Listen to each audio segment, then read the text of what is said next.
For a session presented by Visa, please welcome the Global Head of B2B Travel at Visa, Edward Chandler, in discussion with SkiftX branded content editor, Darren Frei. All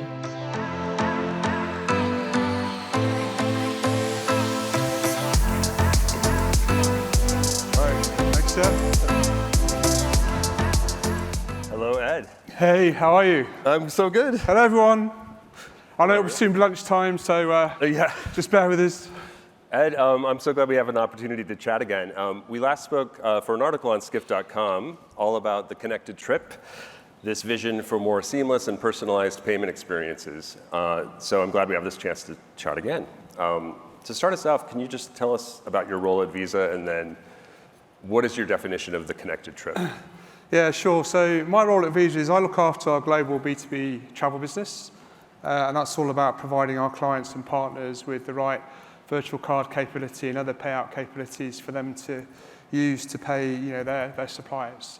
So we heard Glenn earlier, they'll be using these types of products to pay hotels and others. But I also look after our broader commercial and money movement solutions in Europe. Mm-hmm. Okay. And then everyone's been talking about the connected trip. It came up earlier in the opening session, but we haven't really looked at it from a payments perspective. So how do you define connected trip? Yeah, I mean, we've heard about a lot of definitions. It's certainly with us today, but I think we're going to see that connected trip and the experiences accelerate massively over the next few years. And the way I think about it is three things that's going to happen. We talk about digitization, and yes, maybe in our lives as parents or our home lives, there is quite a lot, and there has been quite a lot of digitization, but from a business-to-business point of view, there hasn't. So we're going to see a massive change there, and within that, we'll see tokenization play a big role in the connected trip. The other two areas that we'll no doubt touch on is I also believe that we'll through the use of data, and yes, AI, we will soon get close to real hyper-personalization. So a few of the speakers have spoken about the use of data and how that's going to enable them to curate packages in a never seen before way. The last gentleman talked about the in-trip experience and how they'll use data to do that. And then the third thing is fully immersive as well, and maybe we'll save that for the end. But in terms of the connected trip, the role of embedded payments, and within that tokenization, and I think that's going to be a key enabler. Yeah. If you want these wonderful experiences that we've heard people talk about today, you don't want to be the hassle of not knowing how you're going to pay, whether it's going to be secure, whether it's going to be authorized or not. Tokenization and tokens bring so many benefits. They increase auth rates by over 5%. Oh, wow. So if you want to book a hotel or an airline, I think we heard about some of the dynamic pricing that's out there. You sort of want your transaction to go through there and then to get the same price. Otherwise, you might risk a different price. You mentioned tokenization. Could you just describe for those in the audience, who may not know what it is? What is tokenization? Oh, yeah, of course. I mean, we've all got cards in our pockets, typically 16-digit numbers. You've got an expiry date, you've got a CVV.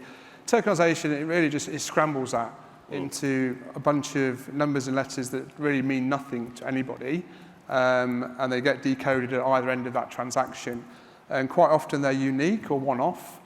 So if you wanted to transact with a virtual card that's been tokenized, one, a fraudster would never know what that number was, and two, once it's been used, it's gone. Yeah.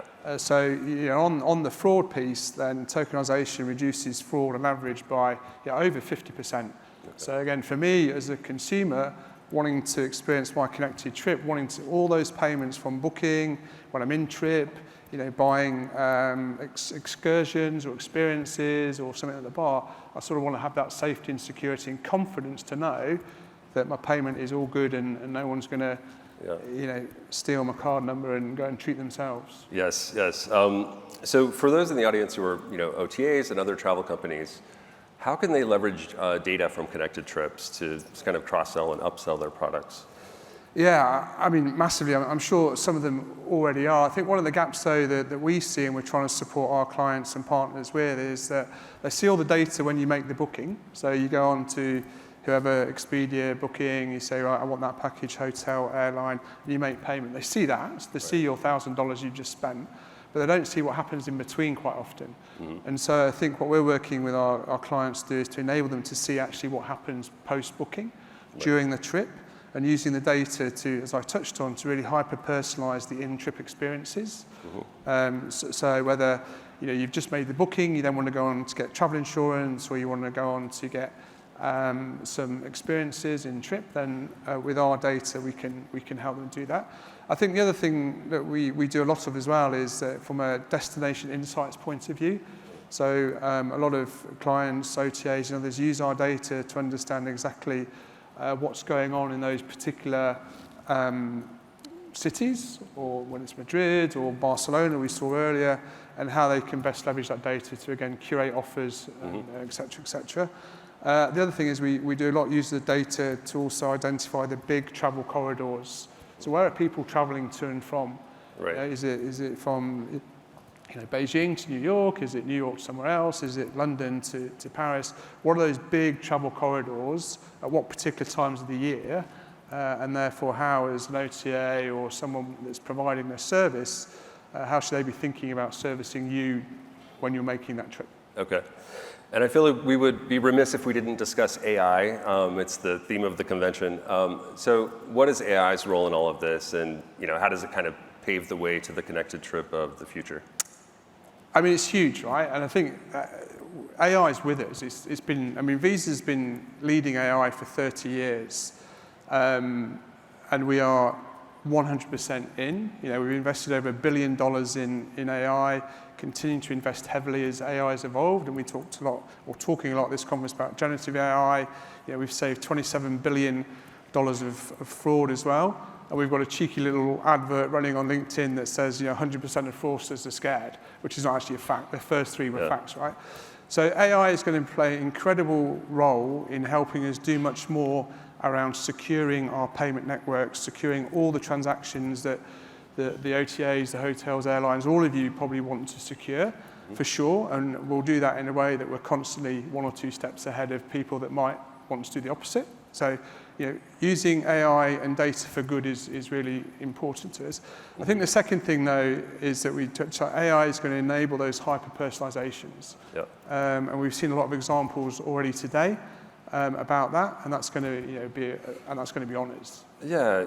Do you have an example to share, just of that hyper-personalization? I know we heard some today, but yeah. If I look at what I'll do is I'll share my view of the not too distant future. As I say, someone that wants to go on holiday, I want to have firstly my search results really curated in a way that makes it easy for me. Maybe I want to know who else is sort of thinking about going there, as the gentleman earlier. Then I want to make it super easy to book, and again make it sure that I'm making the right choice around, well, how do I want to pay? Do I want to pay now? Do I want to pay later? Do I want to split those installments? Do I want to share that? And AI can really help do that as well. But in-trip, I think, is the biggest role it will play. To really creating those experiences we talked about. Yep. And you alluded to immersive experiences. And so I'm wondering, can you share any other sort of tech-enabled experiences that are on the horizon for? Yeah, and I think there's a few things that we all see around us. Firstly, the speed of networks is accelerating beyond belief, actually, and it won't be too long before whatever we ask for smartphone for, it will be instant. So that's going to be a big one, and I think as we know, the iPhone, whenever it launched all those years ago, is something pretty special now. So my belief around immersive experiences, and some McKinsey research supports this, is that Apple have launched Vision Pro, and some of you may believe in it, some of you don't. I believe in it. It's going to happen. Hardware costs are going to come down. AI is going to enable those fully immersive experiences as well. And certainly the Gen Zs, and actually my children who are 17, 16 and 14 are going to start experiencing the world, maybe at the start, through that immersive experiences with friends. So they'll use that to decide where they want to go, who they want to go with.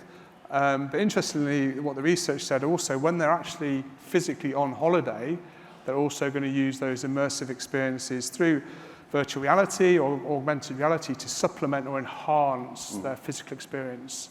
So to do more and experience more. So I can't go to the Colosseum and something else today, so I'll do the Colosseum virtually, and I'll go on a tour somewhere else. So maybe it's going to become like the new selfie stick. People are going to be, you're going to go on travel and I think maybe, right? but I think what will happen around it is that we've seen some hotels around the world start this, is there will be zones in those hotels where you can actually have that immersive experience in a really, really cool way. So you don't just be sat there with your goggles on, you actually be part of your own experience within the hotel. Yeah, and then you'll be able to make purchases in those experiences. Yeah, absolutely. Yeah. So one question I had about Visa's visibility into data. I know, you can see not only where people are going and where they're staying, but where they're making in-destination purchases. So are there any big sort of, I don't know, insights or trends or themes that you're seeing right now from that data? Yeah, I mean, we can see everything, right? We can't see you, but we can see everything. So we know exactly how people are spending and where they're spending, and those patterns are incredibly important. So as we came out of COVID, all our data was used by the airlines and others to give them a view of actually how quickly are we coming out of COVID, what travel corridors are opening up first. So really used as a lead indicator to what's coming. And actually from a global economy point of view, our data is also used from the same point of view. So I think what we have is extremely powerful. What we provide to our clients so they can actually go to that personalization is really powerful. And we support all that through our own Visa consulting services to help. Okay. We have a couple of audience questions here. Sure. One of them is, how can DMOs work with Visa? DMO, anyone? Yeah.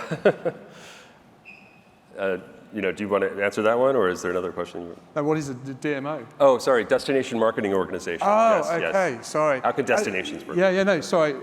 Absolutely, we work with a number of those already.